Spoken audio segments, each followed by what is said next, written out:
tere tulemast siis uute Reaktorireede osasse. Tänane osa on natukene teistsugune, sest me ei ole Eestis. Me oleme nimelt Soomes, me oleme Olkiluotos ja praegusel hetkel oleme me Olkiluoto madal- ja keskjäätmete ladestuskohas siin maal. Ehk siis seal siniste uste taga on kõik madal- ja keskradioaktiivsed jäätmed, mis siin jaamas siis tekivad ja need on ilusti siia ära ladestatud. Here we have access tunnel leading all the way to the whole area, and that's where we are going. But we are not going to use the tunnel, but we are going to use the shaft, and that's where the elevator is. But actually the tunnel would start from there. But down there we have two silos, one for low-level waste and one for intermediate-level waste. And basically this low-level, in practice, is just a maintenance waste. What's collected in the trash bins in the unit, and those waste materials contain some radioactive particles, and that's why we can't take them in a normal dumping place or recycle anyway. And that we put it in the drums like that, compress all the waste there, close the drums, and then we can crush the whole drums, make it tighter and tighter, and those will be inserted in a concrete box, and whenever the box is full we transport it here and lower in the silo. Then we have this intermediate level waste silo. Of course the waste there is a little bit more radioactive, but mainly the waste is this ion changed resin, which is left when we purify the process water in the power unit. And when the filters there are not working anymore, we have to change this powder or the resin. We first take it out, replace with the new one, but the old resin will be dried first, and then we mix it with the bitumen. Bitumen is this dark material what you use when you make tarmac roads, and it's a sticky. The reason is the stickiness. It holds the powder. That we put in a drum, close the drum in a concrete box, and then we transport it here. This place is normally, there's nobody working here. Kind of a cold station. Only when the transportations are done, there is people here, or cleaning or maintenance, but normally nobody. This is connected with the Unit 1's control room, so they have an idea what's going on. They probably see us now. Ja nüüd siin lõppladestusjaamas siis on näha, et maa peal on hästi pisikene hoone, kus tuleb siis kaevatuna suured tunnelid, kus autod saavad sõita siis maa alla siia silodesse, ja üks silo on siis madala radioaktiivsusega jäätmetele ja teine on keskmise radioaktiivsusega jäätmetele, et eraldatakse need kaks omavahel ära ja pannakse ilusti siia nii kaua, kuni need ei ole enam ohtlikud. So now we are in 60 meters depth below ground level, and basically we came through this shaft and now we are here. This is a bit bigger, so this is kind of a turning area for the vehicle. You can see tire marks here, and the tunnel will come through those doors. And to get access to the silo area, we have this big door here. So basically, when the transportation is done, the car drives like this and the reverse is here. Actually, the driver gets out and goes back upstairs. And from there, he starts to drive this crane, operating that. And as you see, both silos, they are covered with lids. You have to open them first to be able to lift the box in there. And that's what you do with the crane. When you have done the lifting, you come back here and drive the car away. Quite simple. But now, because the waste here is radioactive, this whole area is classified as controlled area. And the control area means that there is more radiation than normally. And also there is a possibility that you can find some radioactive particles from here. And there was the reason for non-eating. And actually when we go there, we are going to see that place and go here. When we go there, you can't put your fingers in your mouth. And if it would be allowed to eat there, when we go there and touch something, in theory, you can have some particle of radiation in your hand. And if you eat, you might swallow the particle. And that's why we forbid all eating, or picking your nose or sucking your thumb or anything like that. But when we come out from there, we measure the hands and feet. And after measurement, we know if there is radiation or no, or radioactive particles. And after that, it's okay to eat. So this area is okay, but in there, none. No.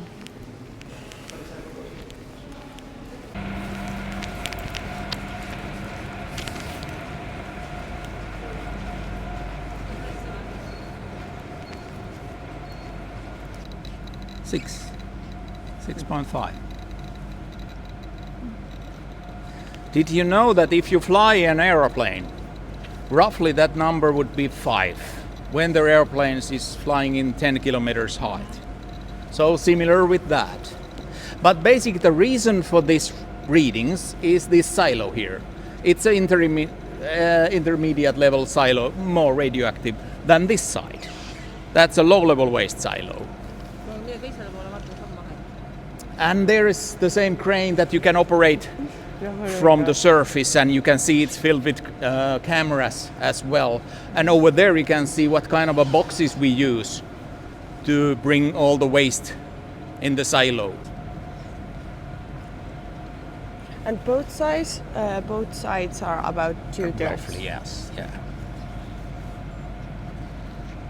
Yeah, if we want to take a group picture, this is probably one of the best places. Now our silos are roughly 2/3 filled. So still tens of years to bring waste here. It's not that big amount. But when they are full, we all, of course, have to remove all the pipelines and cables and cranes. Then we fill the place and close the access here.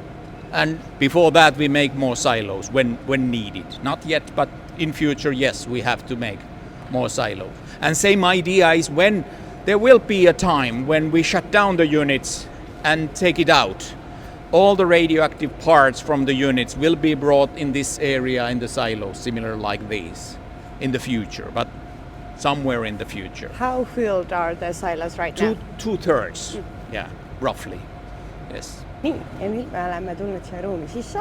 Ühel pool on madala radioaktiivsusega jäätmed ja teisel pool on meil keskmise radioaktiivsusega jäätmed.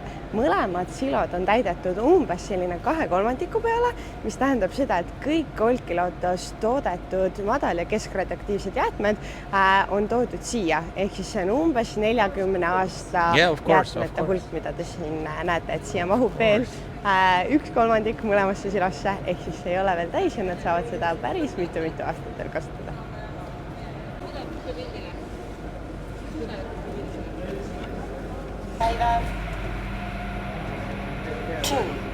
Ja nüüd lähme mõõtma, kas me saime siin mingit radioaktiivsust.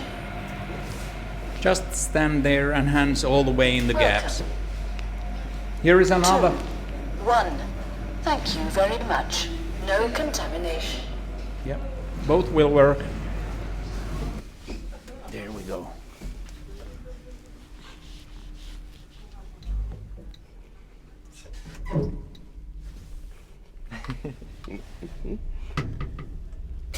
This is typical.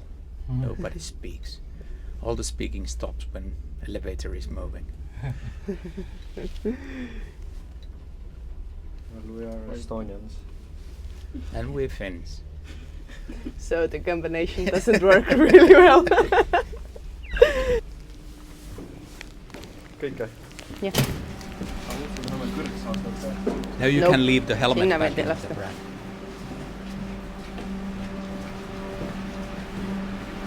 See on ikkagi rahvusliku turvalisuse küsimus. Nii, ja nüüd me oleme jõudnud siis Olkiluoto külastuskeskuse muuseumialale, ehk siis me lähme vaatame, mis siin nad meile näitavad ja kuidas kõik asjad on siin ära seletatud. Nii, muidugi algab see näitus siis magava Albert Einsteiniga ja siit kui edasi minna, siis kohe teisele poole jääb meil suur reaktori makett, kus siin on palju erinevaid nuppe, mida sa saad proovida. Näiteks kui siin vajutada reaktori peale, siis läheb üks nupp põlema ja siin saab proovida erinevaid nuppe siis, et näha ära kõik erinevad osad reaktorist. Ja nüüd siin on ära näidatud polt, millega on siis kinnitatud Olkiluoto 1 ja 2 reaktori kaaned. Neid on umbes 60 tükki ühes reaktoris. Ja nagu ma juba ütlesin, siis meil on siin veel reaktori kooste näidata. Siin on siis näha üks koost, kuidas kõik vardjad on siin kinnitatud, milliste vahedega nad on, milline on üks kütusevarras. Siin sees on üks kütusevarras veel nii-öelda lahti lõigatud, ehk siis on võimalik näha kõik erinevaid kütusepelleteid, et ma ei tea, kas te näete, siin on väikesed vahed, ehk siis 1, 2, 3, 4, 5 kütusepelletit on siin ilusti näha. Ja nagu ma siis enne ütlesin, üks koost läheb siia kontrollvarda siis sisse. Ma tahan seda Eestisse meile. Ja nüüd me oleme tulnud siia keerutatava kiirguse mõõtja juurde. Siin on meil väga erinevad asjad, näiteks siin on vanad kellad. Keerutan selle kella siia alla, vaatan, mis mõõt siit ilusti tuleb ja nüüd ma panen siia alla uraanimaagi. Kohe on kuulda, et mingi näit siit ikkagi tuleb, aga kui mul on siin see uraanimaak ja näit on väga tugev, nagu te kuulete, ja ma võtan siit terase ja panen selle siis sisse, on kohe kuulda, et see mõjub kiirgustõkkena, ehk siis näit on läinud palju väiksemaks. Proovime nüüd järgmisega. Mul on siin ka alumiinium ja proovime, kas alumiinium töötab sama hästi kui teras. Nii, alumiinium päris nii hästi ei tööta, aga ikkagi päris märgatav vahe. Ja nüüd me oleme tulnud siia telki ja siin telgis on pime ja üks udukamber, ehk siis siin udukambris me reaalselt näeme hetkel kiirgusosakesi liikumas. Nagu te näete, siis need on hästi kiired ja liiguvad siis siin igas suunas. Ja nüüd on meil siin üks pisikene makett siis Olkiluoto kasutatud tuumkütuse märghoidlast. Ehk siis siin on läbilõige kogu sellest hoonest. Selles hoones hoitakse siis kogu kasutatud tuumkütust, mis siin Olkiluotos on 40 aasta jooksul toodetud. Ja kui ma siin vajutan näiteks kütusebasseinide peale, siis te näete, et seal lähevad kütusebasseinid põlema. Kui ma nüüd vajutan siin kütuse transpordi basseini peale, siis läheb siin ees bassein põlema ja kui siin on nüüd kütuse tõstmismasin siis põhimõtteliselt, siis läheb seal põlema ja on jäänud meil veel kütuse transportimise ümbris. Ja seal see valge, mis siis põlema läks, seal sees transporditakse siis kasutatud tuumkütust, kui see tuuakse siis jaamast nüüd siia. Siit midagi kuragi põlema ka läheb või?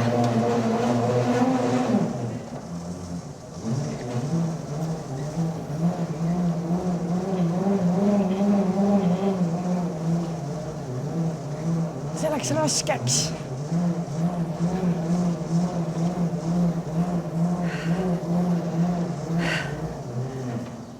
Ta reaalselt vahetab käike. Ja nagu te enne mäletate, siis me käisime Olkiluoto madal- ja keskradioaktiivsete jäätmete ladestuspaigas. Ehk siis siin on ilusti näha see, kus me enne olime. Tegime teile tutvustusi siin ja siis näitasime neid silopealseid ka. Ehk siis need silod on läbilõiked on näha siin. Ja siis silodesse lähevad sellised tünnid, kus on siis näha kõik erinevad riided, kruvid ja muud osakesed, mis siis võivad olla kergelt saastunud, mida siis sellistes silodes hoitakse. Ja nüüd proovime siis omal käel läbi, kuidas kõrgradioaktiivsete jäätmete lõppladustamine siis käib. Kõigepealt ma näitan ära, et siin sees on siis pisikesed kütusepelletid. Kütusepelletid on siis nendes kütuste koostudes. Nüüd, kui ma võtan selle kütuse koostes, siis ma panen ta siia betooni sisse. Neil on kohe õiged augud. Panen ta siia sisse. Panen kaane peale. Kui mul sellel on nüüd kaan peal, siis ma panen ta vasest toru sisse. Panen sellele kaane peale. Nüüd ma saan panna selle siia kivimite sisse. Aga kõigepealt ma panen siia alla selle. siia teen korraliku põhja alla, et ma saaks ikka ilusti olla kindel, et sellel hetkel, kui ma olen siis kõik ära ladustanud, et siis mitte mingil juhul vesi ligi ei pääseks. Nüüd, kui mul on siin natuke juba pandud, siis ma saan ära näidata, kuidas läheb see siia sisse. Saan panna seda betoniiti siia veel peale, kuniks ma siis katan ta täielikult ära. Kui ta on katetud, siis läheb siia peale veel suur hulk betoniiti, et ta oleks igal juhul kinni. Nüüd läheb kivi kinni. Seejärel, kui need on siia ära betoneeritud, siis ma betoneerin kinni ka selle šahti, ehk siis, et jumala ees sinna keegi ligi ei pääseks. Ehk siis see kõik pannakse ilusti täis ja siis saan selle kivi siia peale tõmmata. Ja nüüd on mul kasutatud tuumkütused siin kindlalt kinni järgmiseks 100 000 aastaks. Ja nii nagu ma teile siin mängult siis näitasin, kuidas see asi välja näeb, siis siin te näete ka päris suuruses seda, kuidas see toru siis siin on, kuidas lähevad kütuse koostud siia sisse ja kui suur on see vasktoru, kuhu see siis pärast veel omakorda pannakse, enne kui see lõplikult ära ladustatakse. Tšau! Oh my god! See on reaalselt creepy! Nii, ja nüüd olen ma valmis järgmiseks 100 000 aastaks lõppladestama ennast. Ja kui ma nüüd olen ennast lõppladestanud, siis lähme vaatame, kuhu ma end siis järgmiseks 1000 aastaks pannakse.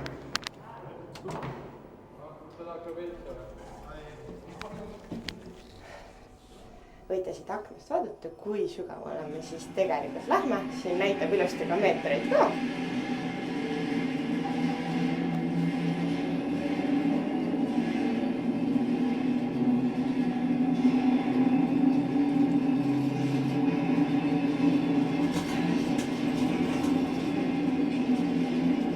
Ja nüüd siis siin on näha, milline päriselt näeb välja see tunnel, kuhu siis need asjad lõppladestatakse. Siin on ilus läbilõige sellest terasest, sellest vaskkonteinerist, kuidas see betoniit siin ümber on, kuidas see kivimid siin ümber on ja milline see tunnel siis päriselt välja näeb, et siin on teile vahelduseks ka selline suur vaade sellest, kuidas see kõik välja näeb, et kui siin üleval on ainult pisikene hoone, kus seda tehakse, siis maa all on väga suur tunnelite jada, kus siis kõik need asjad lähevad, et sa paned ühe tunneli kõigepealt täis, hakkad lõpust ettepoole tulema ja kui see tunnel on täis, siis betoneeritakse see kogu tunnel, mis siit mu selja taha jääb, täiesti kinni, ehk siis ükski inimene enam sinna ligi ei pääse.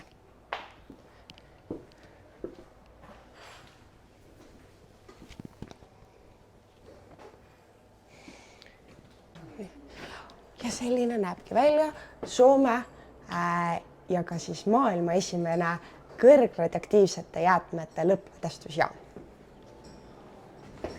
Ja siin seina peal on näha üks hästi tore kaart, kus siis näitab ära, kui palju hetkel toodab Olkiluoto 3, kui palju toodab Olkiluoto 1, kui palju Olkiluoto 2, palju üldse Olkiluotost hetkel elektrit välja tuleb ja kui palju, õigemini, kui suur osa Olkiluotost toodetud elektrist täidab ära Soome riikliku energiavajaduse praegusel hetkel. Ehk siis siin on näha, et Olkiluotost toodetud 3351 megavatti katab ära 23% Soome riigi hetkesest vajadusest.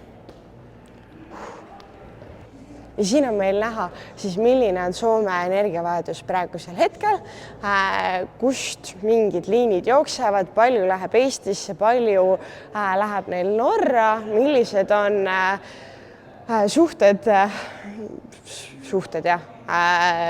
ülekandevõimsused hetkel siis Rootsiga ja kust üldse siis elekter tuleb, et millise jalajäljega see elekter siin praegusel hetkel on. Ja siin näeme ka näiteks seda, et milline on Soome naabrite ehk siis rootslaste jalajälg. Et ta näitab siin all ilusti rootslaste jalajälje ka ära, ehk siis sa saad võrrelda Soome ja Rootsi elektritootmist. Miks siin Eestit ei ole? nii, ja nüüd me oleme jälle siin maa all, siin on järjekordselt näha ühte kütuse koostu, seekord on siin näha ka pelletid ja kogu see kütuse koost ja siin on meil üks tore maakera, mis siis näitab ära kõik tuumajaamad, mis hetkel maailmas töös on. Nagu näha siis Euroopas, eriti siin Prantsusmaa põleb eriti säravalt ja ka tegelikult kogu ülejäänud maailmas, kus on mingid tuumareaktorid. Nii. Ja nüüd ma panen põlema siia ka rikastusjaamad. On rikastusjaamad või? Mis ta on? Enrichment plants. Ja need on sinised. Sinised on siis meil kütuse tootmisjaamad põhimõtteliselt, ehk siis kõik erinevad kohad, kus saab uraani rikastada või siis kütust toota. Ja nüüd rohelisega lähevad meil tööle kõik uraani kaevandused.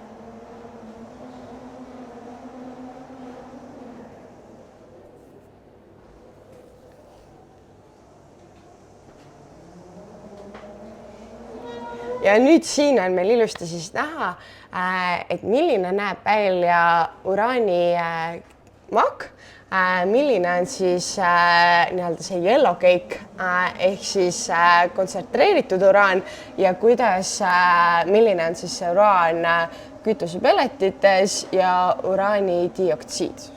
Ja nüüd me oleme jõudnud kõige huvitavamasse kohta selles muuseumis ja selleks on see, et ma praegu astusin ühe päris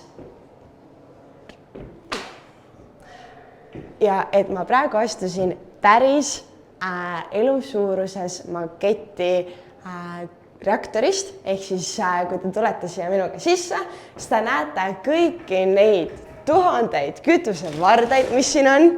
Kui te vaatate ülesse, siis milline näeb välja reaktori kaan, ehk siis kui palju ja kuidas need erinevad kütusekoostud siin ikkagi siis lõpuks paiknevad. Ehk siis kui me vaatame siia kaardi peale, siis ta näitab ära, et me oleme siin reaktori keskel ilusti, milline see suurus on ja kui me nüüd võtame kogu jaama vaate, siis selles punases osas oleme hetkel meie. I'm so teeny tiny.